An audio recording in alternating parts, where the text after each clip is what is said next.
Welcome, everyone, back to the Why I Don't Like podcast. I'm your host, Christian Ashley, here to entertain you as I sit down and record episodes on the media that I consume and yet I don't like. Guys, you are knocking it out of the park. As far as engagement with the show goes, I am in complete and utter awe at what you are capable of doing, and the fact that in with just one episode on someone who has not promoted this nearly at all, we got over 100 views and listens on the multiple media platforms that this is on. So yeah, kudos to you guys, because no other solo project that I've done has ever quite gotten to that point, and I'm extremely happy to hear that and to see it those numbers. Now I'm also being like, okay, well maybe it's just the first episode, it'll go down. I'm trying not to be negative Nancy about it, but yeah, guys, you're the best. Thank you for everything that you do here. I am really looking forward to what else we're going to be doing with this show. So, enough of that. I do need to start with a correction. In the last episode, I made a mistake. One that, well, I mean, you could argue I didn't know and all that mess, but we'll just go with what's happening here. Special thank you to listener All About Reading on YouTube for pointing out that the scene in episode 1 where we do see baby Rudius attempting to grope Xena's breasts is an anime original scene that does not happen in the original web novel and light novel. So as far as things go there, that's not part of Rudius's actual characterization, not part of his true self in the light novel, web novel, as far as that scene goes. Now, however, knowing Rudius as I do, from watching the anime and hearing what other people have to say about him in a light novel, I don't see that as out of character, but it is not the original author's fault that the anime intended to portray him that way. So I'm not trying to backpedal and say, well, really, I was right. No. All About Reading, thank you again for correcting me on that. And guys, if there's anything else that I ever say on here that is obviously wrong, and you know it's wrong, tell me. Get me to make that correction. I am more than happy to do that. So, without any further ado, we're going to get into this sucker. We're going to be continuing into Mushoku Tensei Jobless Reincarnation, focusing on Season 1, Part 1, Episodes 3 to 4. And thank you, everyone, again. I should have added this earlier, for being extremely understanding that there were not going to be edits to this. And I know since I listened to it myself, there's obvious things, man, I wish I could have taken that out. There's too much of a pause there. But you know what? Without edits, they're just going to be in there. So most of the people I've gotten responses from in that regard have been like, "Yeah, we get it. Just you're not an editor. Just move on. You don't need to discuss it too much, like I'm doing right now." So I'm going to start like I would always like to do with this show. This show called Why I Don't Like. I'm going to start with something that I do like, and something that I do like is Earth Abides by George R. Stewart. That is, oh, I should have had an image up on that. Oh well, too bad. Hindsight and all that mess. This is a post-apocalyptic novel written in '49, if I remember correctly, where essentially humanity just isn't able to live as they should. There's a huge disease that happens, and people are unable to live outside of a select few who are immune.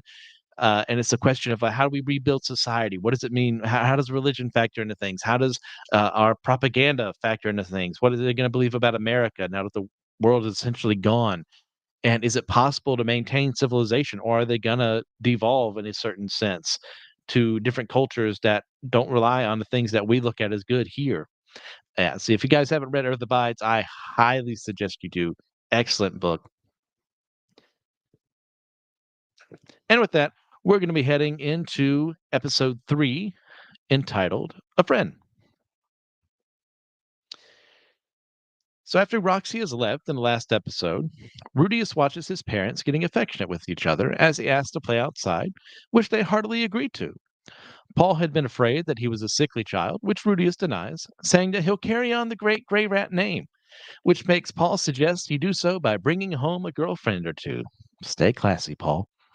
Rudius tells him that he'll bring one like Zenith, which makes her happy, and Paul then tells him to be kind to people, as a man's strength isn't for pushing people around, which Rudius tells him it's actually for showing off to girls, to which Paul agrees until he backtracks a bit, and Rudius then says it's actually for defending the weak, which is something that Paul has been teaching him. And we're going to go through some interesting arcs for Paul in these episodes alone. I'm kind of glad they kind of align together in that sense. He's Paul is an interesting figure, but that's that. So let's pause there, see what's going on. And in this regard, let's look at the parenting so far. Zenith is your typical kind of very kind, calm, collected mother who really only gets angry if something goes wrong. She's not really coddling Rudy too much. It's kind of obvious she favors him, since he is a fellow mage like her, but I don't have too much to say against her. Now we get to Paul. And Paul, through these episodes, is a very fascinating figure, a very scummy figure, and in fact is called so in the show itself. But it's this mixed bag of characterization for him, of motivations. Like he's saying things to a child who around this point is 6-ish. I really should have looked at the ages before this. And 6 or 7. Yeah, it's gonna be 7 because at one point we get a letter that says it's been 2 years since Roxy left. So there's that. And he's saying things to a 7-year-old that you kinda, hmm. I don't know about that, man. You may wanna temper yourself. You might wanna be a better parent, and hey, no first-time parent is ever gonna be the best, and even with the 2nd or 3rd child, you're still gonna screw up along the way, but Paul's not really helping matters with what he does, but that's it for that right now. Let's go to life lessons. Life lessons Paul teaches. Um, Keeping in mind that this is a world, and we'll get to this later on discussing it more in full, where polygamy is expected. And from what I can tell, it's more male dominated in that regard, as we would typically see throughout even our own world's history. And Paul's idea of what to do for his about 7-year-old son is to tell him, hey, if you want to make the gray rat name great, you better bring home a girlfriend or two at 7. Now, this is also in line with this is more medieval period, of course. Your life expectancy isn't going to be as high. I'm guessing with magic that kind of bumps up the numbers a little bit, but I still don't think that they're anywhere on par with us. So you would typically marry younger. I mean, you would marry around 13, 14. Maybe you would wait as far as 18. So by our standards, we go, oh, they're just babies. They can't do that. But by the standards of the time, that's when you got married. Now, that's not right. It's not wrong. It's just the times that they were in. So, yeah, Paul doesn't need to be teaching him, the difference between men and women and all that mess, but from a different way. And he goes to his, what's what I'm looking for, his Playboy lifestyle, which he appears at this point in time to have given up in favor of staying faithful to Zenith. But we'll get to that in a moment. So, yeah, Paul, fascinating character. Not exactly the person I'd go to for. You know what? I would go to Paul for advice on life, and I'd discard the bad advice and then listen to the good advice because he's a mixed bag. So we'll move on from there to the next part of the episode, where Rudius starts walking through town, saying hello to people as the opening plays. And it's a very nice opening. And in fact, I was taken aback when I watched this the first time not too long ago, when there's not an actual typical anime opening. It's actual drawn scenes of the show of more downtime action for the characters as they go about their lives. So nothing normally happens that's immense in size or causes you to not pay attention to the music, but it works really well.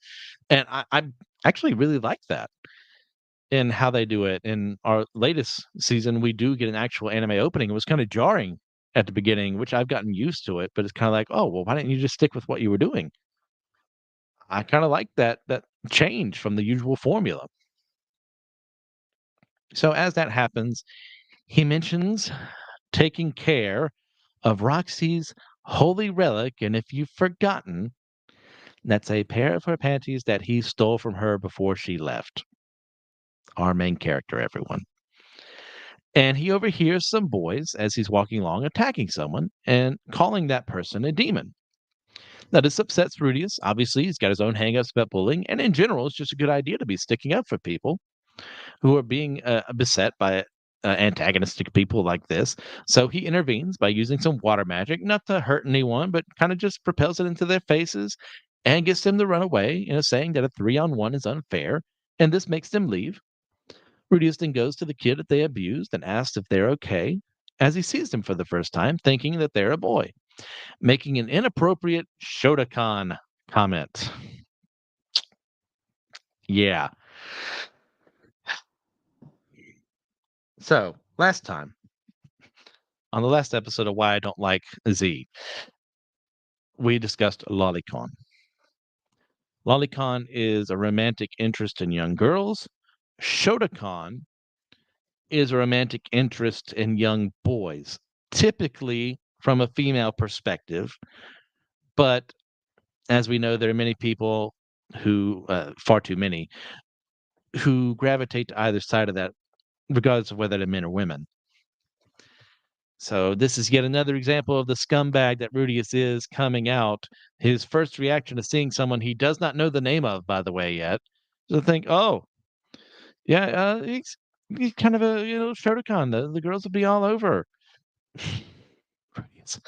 So he cleans their hair, and all these vague pronouns are killing me because I know who this actually is, but we'll get there when we get there.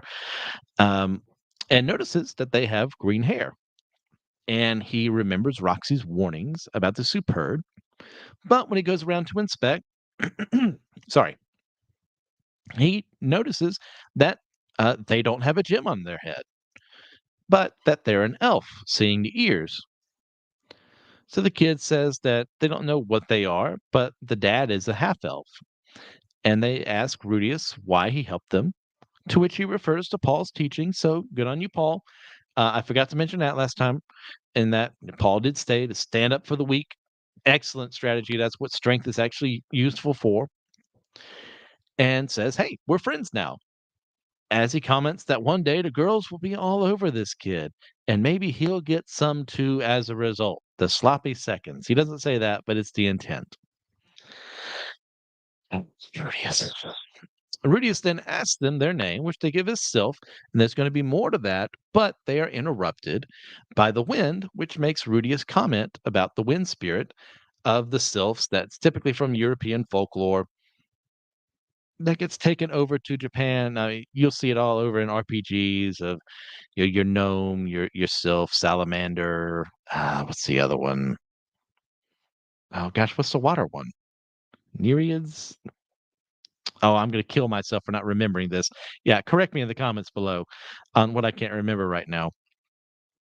But it's something that they took from European folklore that then transposed into a Japanese ideal. It happens all the time, and so he would be familiar with it. So I'm okay with that. It makes perfect sense. And in the midst of this, Rudius kind of realizes that he's never played with anyone either in this world. So they have this common bond where they don't really have friends. And as they bond, as they play together, Sylph asks him to teach magic to them. So let's go with Rudius's growth. The Rudius of the beginning of this season is not going to be outside, is not going to talk with people and be friendly to them. I mean, he may see someone being bullied, but I don't see the Rudius before his interactions with Roxy protecting Sylph in this way. So this is huge. And I do like that. I like to see the way that he has grown, and he has. There's still plenty of room for improvement, but this is still not the Rudius of episode 1. and I do appreciate that. And as someone, I mean, I've never really had to deal with bullying. I talked about it last episode, but just for me. But as far as other people, I haven't had to deal with it too much outside of like people being catty. Never any like physical altercations that I can recall. Um, while I was in that same age group with them. Now, as an adult, working in schools at certain parts in time, and I have had to step in between people who are about to start a fight, but not like bullying or anything like that. So once again, it's just I'm sure it happens. I just haven't been around to see it. So good on Rudy Astaire for doing that. Then we get to the Shotokan. Shota, if I didn't say it earlier, just means young boy or something like that. I don't know what the difference between that and shonen is, because shonen also means young boy in Japanese. I'm not a Japanese language expert. No habla nihongo, so just take what I can get there. We come to this point where Rudius has already shown one half of the equation. So to be an equal opportunity offender, he brings this up. With just meeting this person, who we're going to find out more about them later on for Sylph, assumes male and assumes that when they grow up, all the girls are going to be all over him. And then maybe I can get some of the ones that don't, some that Sylph rejects. That's they're 6 or 7 right now. Sylph isn't thinking about this, because why? Because Sylph is a child. Now Rudy is at this age, if I'm remembering my numbers correctly, he was 34 when he died. So he's mentally 41, and if I get those numbers wrong, please correct me. So of course, he's thinking about this because his mind is a little different. Makes sense. But to go to this length, to make a note and say, you know what? When this kid grows up, they're probably going to be attractive to other people. That's not exactly a bad thing. There are plenty of people who will take that in very bad directions. But to notice that initially, that's not a bad thing. But the way Rudius just has to take everything to 11 in the wrongest sense possible, it's just not fun. So there's that. I don't like it. I don't like the lolicon stuff from before. I don't like the Shotokan stuff here. It's a part of Japanese culture that astonishes me that it keeps happening over and over again in media. Not in every anime ever made, or every manga ever made, or every movie ever made, but still, it's like, why? Who are you catering to? And where are their numbers so we know what to do with them? So going back to the episode proper, Rudius gets back home to see that Paul is upset and thinks that he's found the holy relic, not thinking, "Oh man, what? Maybe I just came back too late, and he's mad that I'm late." But no, it's actually because he heard that Rudius hit Somal, one of the kids in town, who was bullying Sylph, which makes him smirk, and this causes Paul to get angry, and he refuses to listen to Rudius's explanations. Now Rudius talks back to him and gets smacked, and Rudius chastises him for doing this. And in this moment of shock of Paul doing it, Rudius talking back to him again, Rudius is able to finally explain what happened. So Paul apologizes and they go inside. And Paul reflects on the incident with Zenith, telling her that if he told Rudius to leave, no, he probably would have. Which Zenith brings up is exactly what he did when he's just a little bit older than Rudius, as Paul realizes, no, he never really reconciled with his own dad. And one thing I kind of want to bring up here is the theme of some of these episodes, especially these two, are like people as parents, how they're able to do stuff. So it seems like from Paul's own background, he didn't have the most supportive dad who was very kind to him, very loving to him. That this is just from Paul's side of things. So there may be something we're not seeing because we're very limited in our points of view here. But conversely, we have Zenith, who is way more understanding, way more kind, and understanding this scenario. And we get to how Paul treats Rudius initially, which I don't like. But the show for sure is showing that this is not a good thing. Instead of listening to his son, Paul assumes the worst, believes the person who claims to be a victim rather than doing independent research on his own. And when Rudius tries to speak in his defense, he doesn't listen. And when Rudius does it again, he smacks him. There are way different forms of how to discipline your children physically. This is not one of the good ones. Now, I know there are some people out there who are no physical at all, and I think they're completely and utterly in the wrong. I mean, for example, I was spanked as a child. I was a very unruly hellion at times. It needed to be done, but never once did my parents like hit me in the head, smack me, uh, force me on the ground or anything like that, or break any bones or anything. It was always just if anything went wrong, a firm smack on the butt. Uh, you're going into timeout. We're going to take your toys. We're going to take your books. Make sure you can't do anything wrong. Now, Rudius is Paul's first child. That doesn't make what he does acceptable, but it makes it more understandable. And he doesn't really know, he hasn't had to worry about disciplining Rudius this way because he's maturer for his age than a typical child of that age would be. So these things haven't really come up as much. But to his credit, Paul realizes what he's done, and when he hears Rudius talking about sarcastically how next time that he hears someone in danger, he'll just step away because that's what being a gray rat is, and he'll just leave later on and never come back. It does bring him to the point of going, okay, I'm in the wrong here. I need to do something about this. Yeah, I forgot to get that image earlier of yeah, happy self. Very nice image. So we get the Paul in this self reflection. So that is nice. It's fine. Nothing nothing too good, nothing too bad, and we'll see more of Paul's flaws later on in other episodes, but for now, let's continue on into summary. Synopsis, I should say. As we get to summer coming in the show, we see that the bullies are still trying to attack them, but they're just not able to do anything because Rudius is just that much better at magic, and they don't obviously know any magic. They're too young. They don't have the training he does, and Rudius always beats them back, and he mentions that and a kind of an aside thing that really brings nothing too much of worth, I didn't say why she might talk to Paul, that the mother of Samal has a thing for him, which, as we've seen in the village, plenty of people do. And that is, it's somewhat foreshadowy of what's going to happen in the next episode, kinda. So I'll give it that. So we see that Sylph's training has improved their mana over 6 months,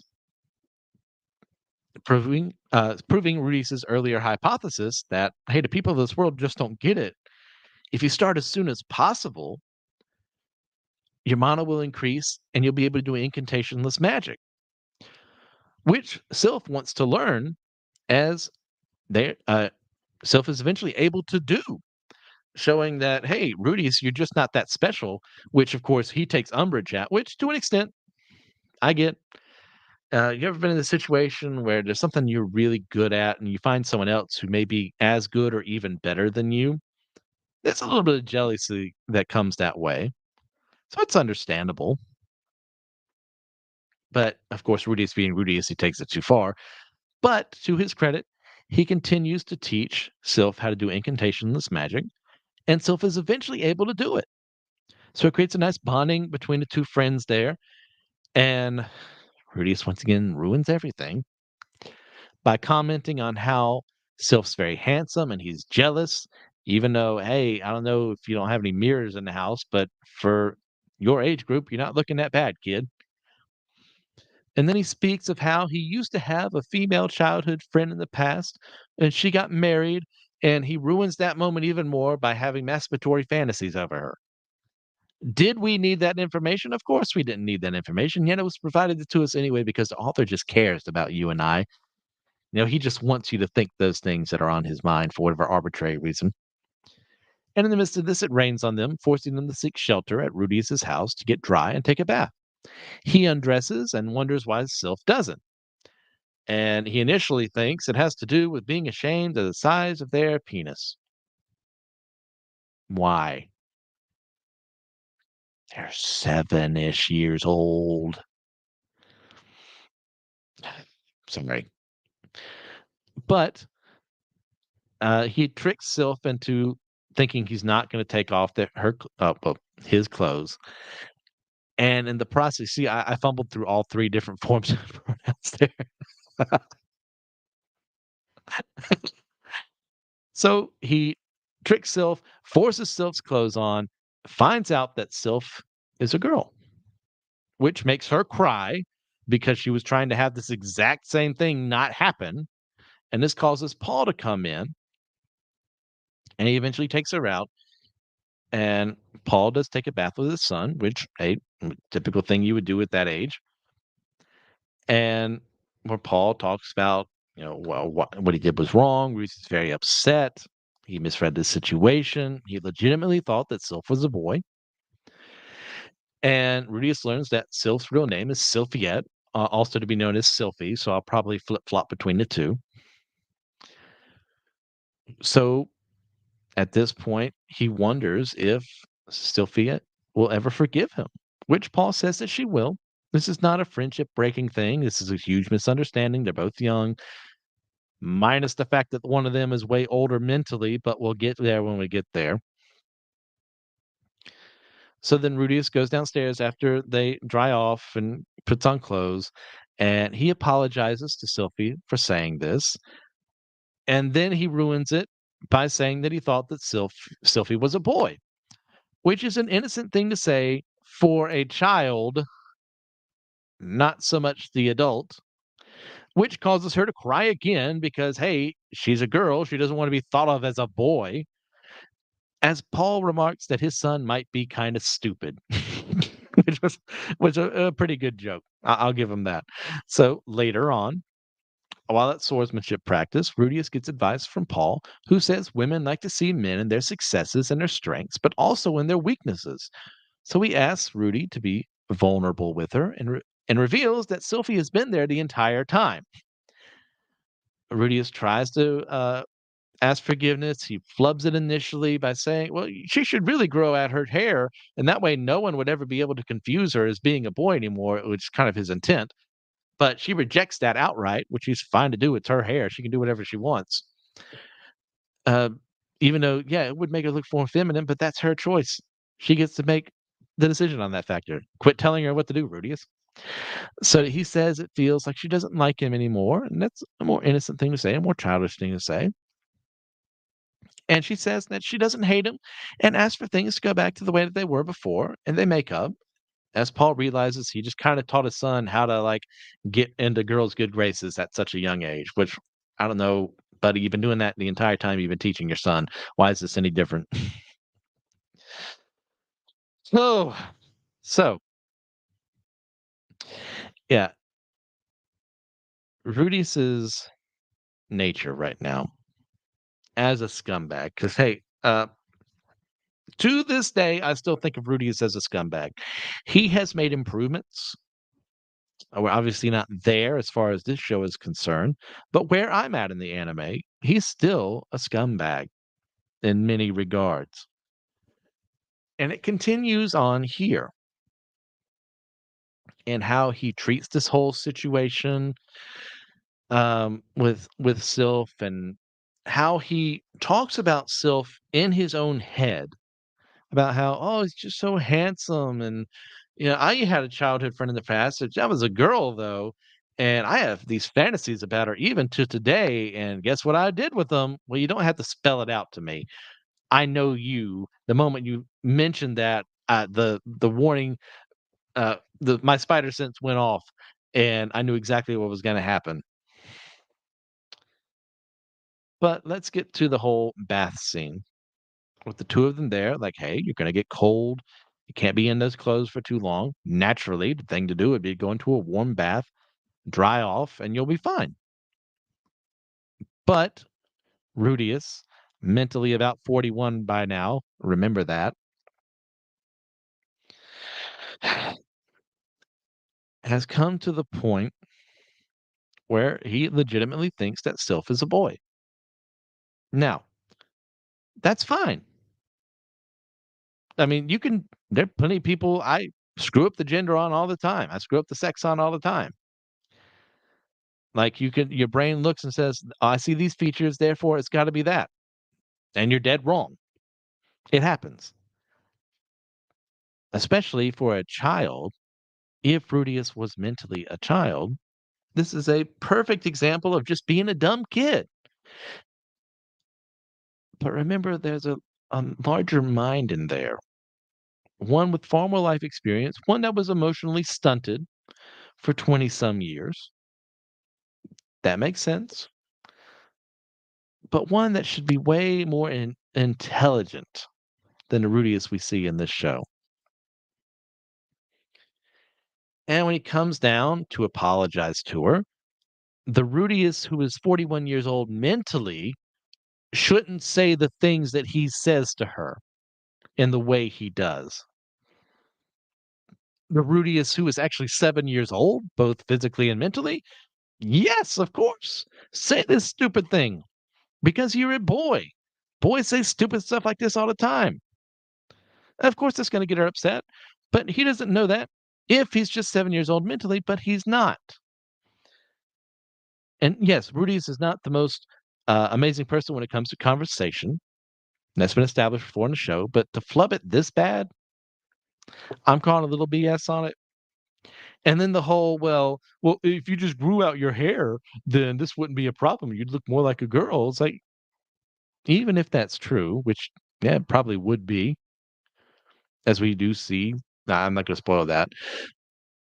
Hey, you don't say that to someone. That's that's her choice. But he just has to act like scum because he's Rudius. So that's that. This episode, not the best, not the worst, is what it is. So we're going to move on from there to emergency family meeting. And in this episode, we start with Rudius congratulating Zenith because now she's pregnant. And she remarks that he won't have to feel lonely anymore. He's got a new brother or sister in the womb there. They're going to be a larger family. It's a very happy moment. That gets unbalanced. Not too long after that initial conversation, when Lilia reveals she's pregnant too, with everyone immediately realizing Paul is the father. And he immediately apologizes for that. Zenith smacks him as we go to the opening credits. And in those credits, we see Zenith crying with Lilia as Paul's unresponsive and Rudius is caught in the middle of it all.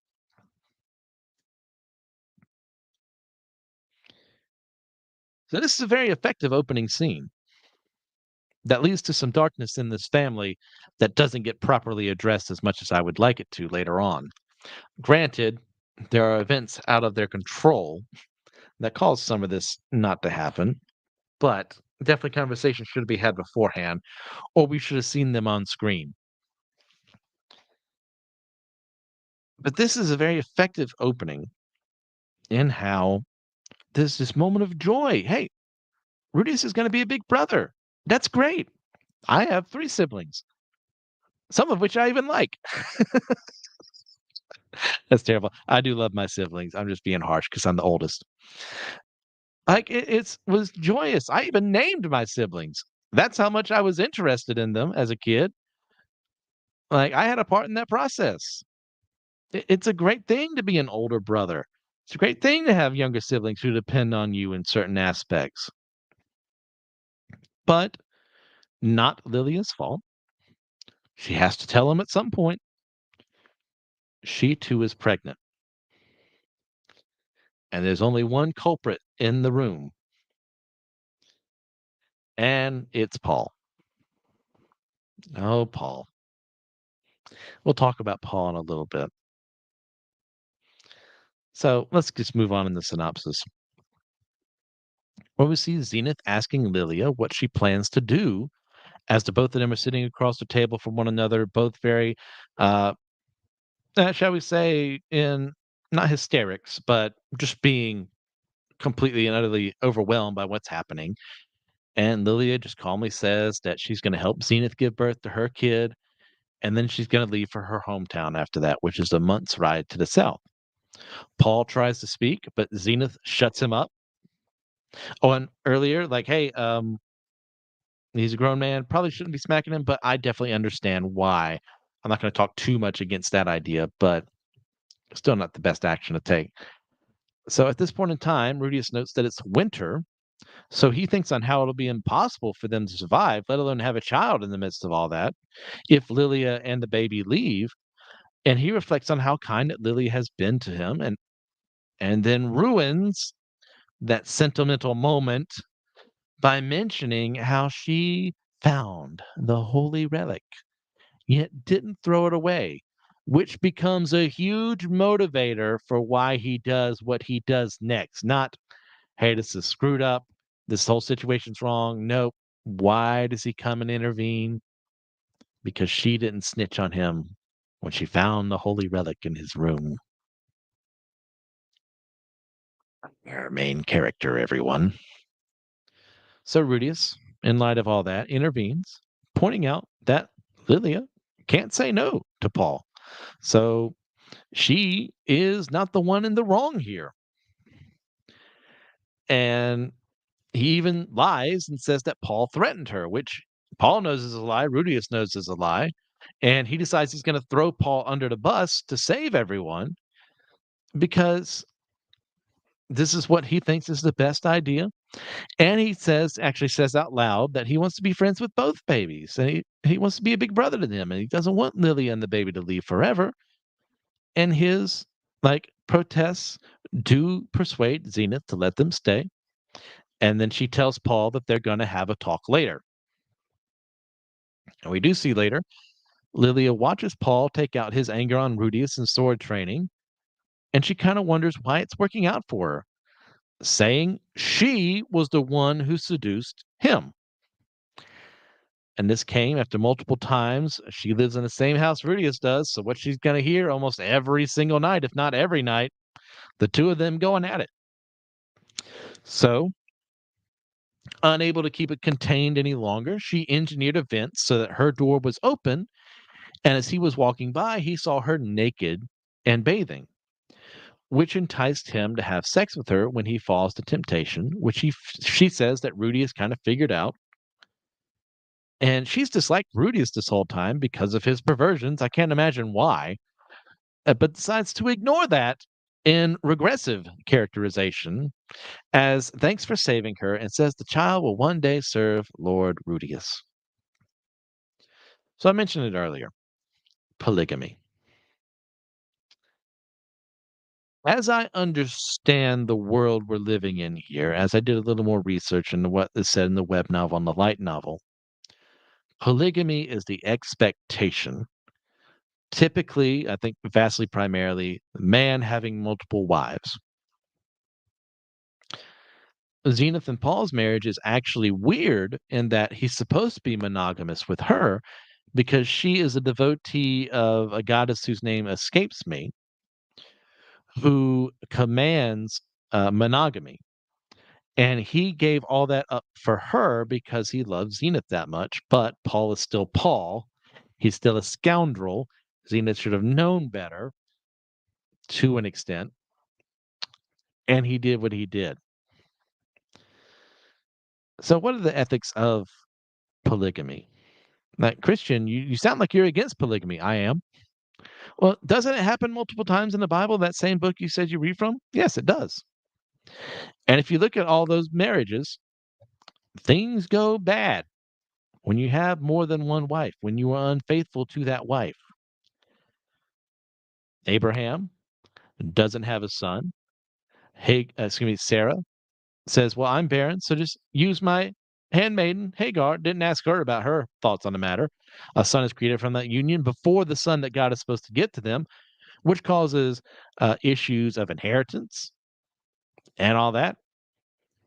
Now, after Sarah dies, uh, Abraham does marry again, so that's perfectly fine. You can marry again as a widower. That creates more children that way. Then we go to Jacob. He is tricked into marrying the wrong woman in Laban's house. He wants to marry Rachel, but instead he's forced to marry Leah. Is tricked into having relations with her, but doesn't like that. Leah was consulted. She really liked him, but he doesn't like her the same way she loves him. So he marries Rachel too, and as a special bonus, gets their handmaidens. So 4 wives, everyone, which causes immense inner conflict in that family from one sister trying to one up the other, using their handmaidens, who, by the way, haven't been consulted for this. They're just voluntold to be with this man. And then we get later on, it happens with Hannah being the second wife of her husband, whose name escapes me. Elkanah, is that his name? And her being barren and thinking that the other wife has uh, been shown more favorable, uh, has been looked at in a more favorable light by her husband. Which she says isn't true, but we don't know for sure. Like, that wouldn't have happened if there had just been one wife. David has multiple wives. Oh, by the way, if you look at your Old Testament law, polygamy is not forbidden except for the king. And David breaks that rule multiple times over. Even being a man, the Bible explicitly calls as a man after God's own heart. He's still a human being, still screws up. And as a result of that, there are succession crises. There's sexual assault in the family. There's multiple things that happen as a result of him having these multiple wives. The whole Bathsheba incident.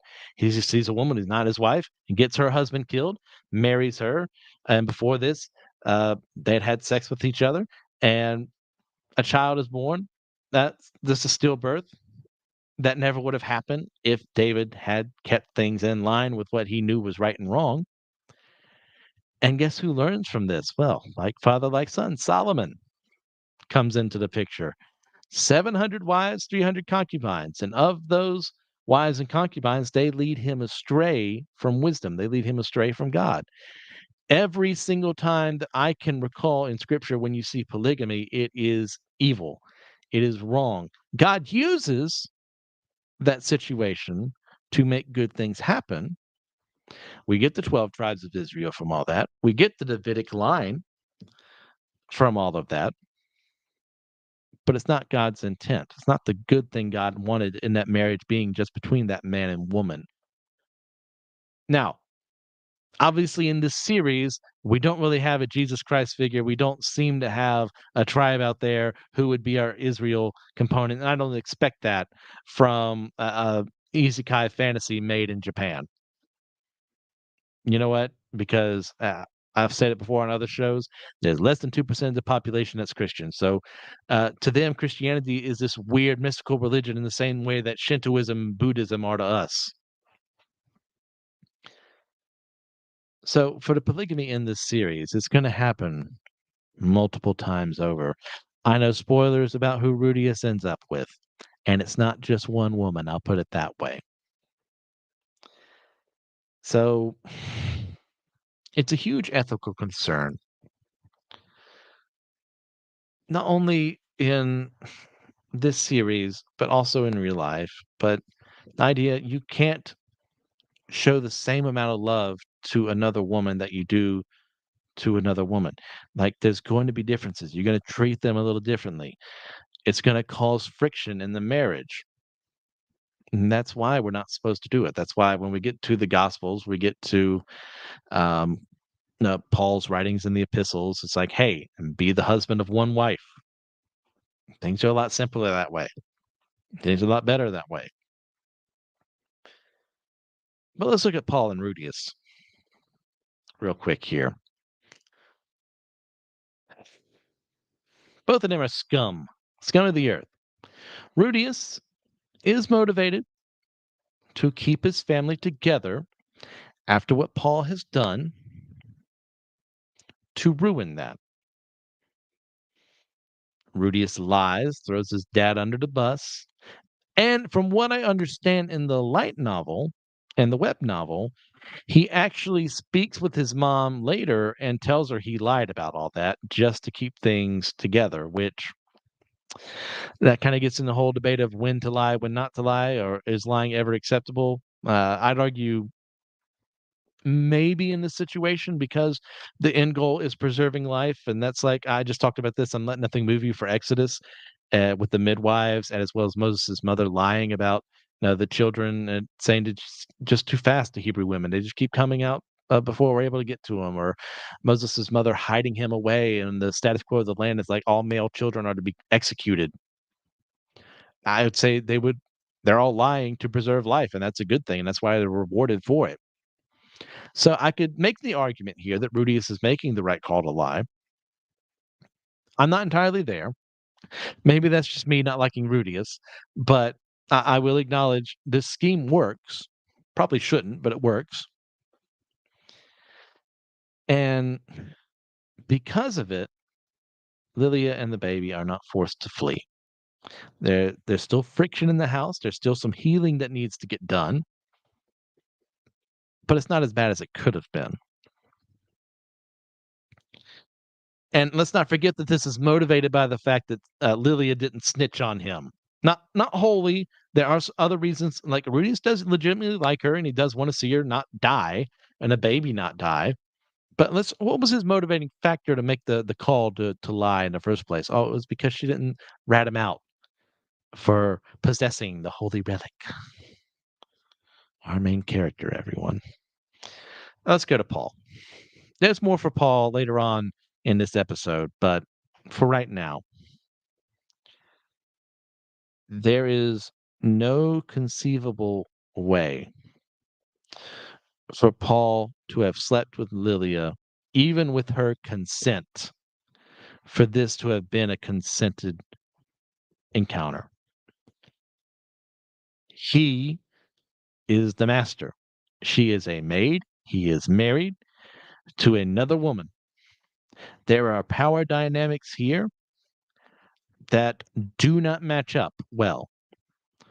Even though Lilia herself says she wanted it, open up the opportunity, he's the man in the relationship. He's supposed to say no. And he took advantage of her wanting it. Temptation just doesn't mean, well, I mean, she's right there. Why not just do it? No, it means moving past that, not ignoring it, confronting it, and being, hey, no, this is not happening.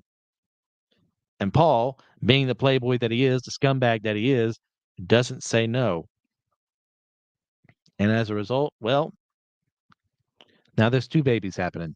The babies aren't mistakes. Don't get me wrong there. What led to them was sinful. But the babies themselves, they're not the problem here. They need to be taken care of. They need to be loved. And to his credit, we'll see he actually does that.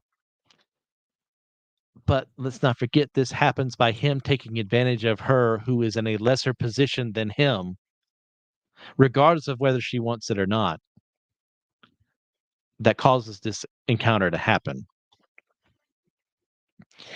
And that is horrendous. So let's look at some cute pictures of the babies real quick as we move on to the next part of the summary there. So we see later on that Norn, the blonde child on the right there on YouTube, if you're watching there, who is Zena's child, and Aisha, who is on the left, the redheaded child, Lilia's child, are born. And Paul is playing with them, so obviously something has happened in between the babies being announced, where like there is less friction in the house, not totally gone, but where he can act in this goofy manner. Neither mother is really upset at him for doing that. That some things have been patched up to an extent. So as he's playing with them, they start to cry, and this causes both mothers to retrieve their children to comfort them, as they note that how it's very different from when Rudius was a baby. Since they actually cry, like real babies would do, without the mind of a 34-year-old man implanted in them. So Lilia, after this, starts to open up more to Rudius, telling him that she and Paul had both studied swordsmanship together, and Paul had, as part of his training, had started slacking off in his studies one night, assaulting her while she slept, forcing him to flee after that incident. Rudius, later on, while training with Paul, says and mentally says that his father's scum, but he respects him for his strength. not mutually exclusive. So we learn through this that there are three sword styles in this world. You have sword god, water god, and north god. And Paul is advanced in all three. As they're having these mock fights, Rudius uses earth magic, which Paul calls cheating. And he says, hey, you're never going to improve this way, and you're never going to be like him. Rudius counters that by saying he doesn't want to be the kind of man who almost destroyed his marriage and tells him to limit himself to Zenith, which, hey, I'm on Rudius' side here. Yeah, it's great. He's got two lovely lives here that came from his poor decision making. Well, one of them did. That's great. Those kids are wonderful. Love to hold them, take care of them. But Rudius is right. He should have just stuck with with Zenith, who, by the way, has never shown anything that could even if this was some other. You know how some romance novels, whatever, try and justify. It's like, oh well, he or she, they were just so emotionally distant from me, and they never wanted to have sex. And they try and justify, well, that means it's okay to them having this affair, whether it's physical or emotional. They don't play that. I'll give it that. Because Zenith is very for it, because as we've noted, every single night they can hear what's going on there. And part of this comes with, oh, it's worried about the pregnancy. That's why we were abstaining for a little bit. It's like, no. Now, granted, this is the more modern knowledge. I believe it's actually okay, at that stage, even later into the pregnancy. But I'm not a doctor. I'm open to be corrected on that. So there is no real excuse for why it's okay for Paul to do what he does to Lilia. So that's that. I got to my explanations in the middle of the summary. Sorry. So continuing on from there, Paul then teases Rudius about Sylphie because, he can't talk about his own problems and says that she'll be a beauty one day. As Rudius remarks that Paul and he speak the same language. Scumbaggery. Paul mentions Rudius going to school, but then he quickly disregards the idea because, hey, he's proud of his son. His son right now knows how to read, write, and do arithmetic. And then he ruins that by mentioning that he'd probably be bullied if he ever went to school. And really, if you go there, the girls just aren't that pretty, just not that athletic or attractive, like your mom is. So you were so good, Paul, and then you ruined it. So later on, we see Rudius and Sylphie practice magic as he notes she's getting better than him, and she knows he's been acting a little weird. He says it's because he hasn't advanced in a while, and she asks him if he's leaving. He says he might. She tells him that he can't because she doesn't want him to leave. She wants to maintain their friendship. She likes him. She wants him to be around and continue being her friend, which he promptly ruins the moment in his mind by talking about how he'll mold Sylphie into the ideal woman, our main character, mentally older than her by quite some distance of time.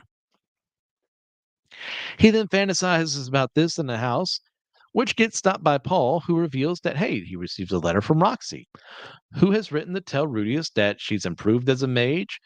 I think she got king level water magic at this point in time, and that she's in the Sharona Kingdom, serving as a tutor for the seventh prince, who's a total pervert like him, and that they are very similar to one another. Hmm. And tells Rudius to enroll at Renoa University to study magic more. We see the seventh prince walk up behind her, grope and molest her, and she puts him on fire, and that makes everything okay, guys. The pervert got what was coming to him. No, he didn't. He just on fire for a little bit. I hate when anime does that. I hate when that worse things need to happen. And yes, of course, he's the prince. She's just a tutor, but still, like, gosh, why? Why was that scene necessary? So, and not being told, like, hey, you need to study more. You need to go to this academy. Reese agrees. So he asks while they're eating for Paul to fund both Sylphie and him to go to school there. And Paul says no to this, citing a couple of reasons, among them like their dependence on one another and that they're not rich enough to afford two tuitions, which is perfectly fair on both accounts on his end. So Rudius then asks that he be given a job so that he can pay for Sylphie's tuition, and Paul agrees to this idea. Now, as the two are training once more, we see a wagon come by, revealing a beast person, a female named Ghislaine. Ghislaine. I always screw up the pronunciation. An old companion of both Paul and Zenas from their adventuring days. Paul then challenges Rudius to a fight, as Rudius tries to get the advantage by using magic, but Paul's swordsmanship skills. Gotta love that lisp coming in. His swordsmanship skills are far superior, and he knocks Rudius out, knowing it's going to be difficult for his son to leave Sylphie behind. So he did the difficult thing, beat him up. I suppose giving a child brain trauma that counts as loving in this scenario. Rudius then wakes up on the wagon with Ghislaine and introduces himself to her as they leave for the job that Paul had asked her to help Rudius with, and we'll get that in our next episode. So, thoughts on this? Continuing on the idea of Rudius as a grown man in the child's body. This is maddening. These scenes we get earlier. Like it's so outrageous for him to be thinking the way that he does. He is having these thoughts about a girl who is about 7 years old and says, "Well, time to wife her up in a couple of years," forgetting once again that he hasn't revealed who he actually is to her, that there's a huge disparity mentally with each other. The whole master student apprenticeship thing is something that needs to be addressed. And that she, without knowing a lot of this information, is going to be hurt if this ever comes up and she learns about the real him and all the thoughts he's been having about her, if this were a better written series, that he could have stopped by just, hey, like, you're my best friend. Let's talk. I'm going to tell you something that's going to sound strange, but I trust you. I want you to know I'm not from here. You think of all the people in the world, like, sure, he should tell his parents too, but you don't think that Sophie's gonna like listen to what he has to say and believe him? It's just scummy behavior, which he has learned from his scum of a father who gets more points in his favor because Paul's one of those characters I like and I hate because there's moments like, okay, yes, yes, that's good what you just said. That's good what you just did there. It is good that he has found a way. He swallowed his pride because we're going to see later on that it took a lot of him to get this set up where Rudius could have a job. Um, that's great. But he's also the same one who beats his son, knocks him out rather than, explaining the situation to him and putting him where he needs to be for the thing that he specifically requested to do. That's just awful. So, yeah, we're ending this episode. Imagine that once again on a bit of a sour note. And we're going to go to the scores for the episodes. Oh, by the way, I'm changing them up. I'm going to a letter grade system. I just thought it was better than the blank out of 10. So for episode 3, I'm giving it a B minus. Episode 4, I'm giving it a D plus. Mostly because of the events that happen in this episode, Paul's scum nature, Rudius's scummy nature, all the things that happen as a result of those two being that way. Oh, and I forgot to mention that Lily as well, just being like, oh, well, I know he's been acting very lustful. He's been ever since he was a kid looking at me with lustful eyes, but he saved my baby. And I'm just gonna ignore all that. Huh? No. No. Yeah, it's great. He stood up and defended you. And that's wonderful, but that doesn't mean he doesn't need to change. Doesn't mean he doesn't need to be called out for these things that you should have done a way lot earlier, even if Zenith didn't believe you. But that's it for that. As always, I have my gripes with this series. I have the things I like. I have the things I don't like. Whew. So, thank you everyone for listening. Went on way longer than I thought I would. I should know better. Please, you get a chance to leave a 5-star review on your podcasting platform of choice. If you're listening to this on podcast, it's finally up on Apple Podcasts after I fought tooth and nail for it to get on there. It's outrageous how much work that took. Uh, but if you're not on podcasts and you're on YouTube right now on the Anazal Ministries podcast page or the Systematic Ecology page, please leave a like on this video, comment down below, subscribe to those channels. We'd love to have you here for more content. This podcast is separate from those, but at the same time being a part of the network, being a little part of Systematic Ecology. Now we're covering fictional media and all that jazz. You can email me at whydon'tlikepodcast@gmail.com. If you're interested in my own fiction writing, you can find my works at starvingwritersguild.com or on Amazon if you search the name MC Ashley. You can also find me podcasting on Systematic Ecology and Let Nothing Move You. Special thanks to Joshua Knoll for the music he provides for the podcast. And let me actually put that up there.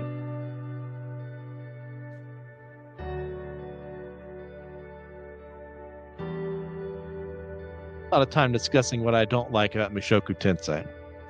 But you know what I do like? You listeners. I like you. So see ya, Space Cowboy.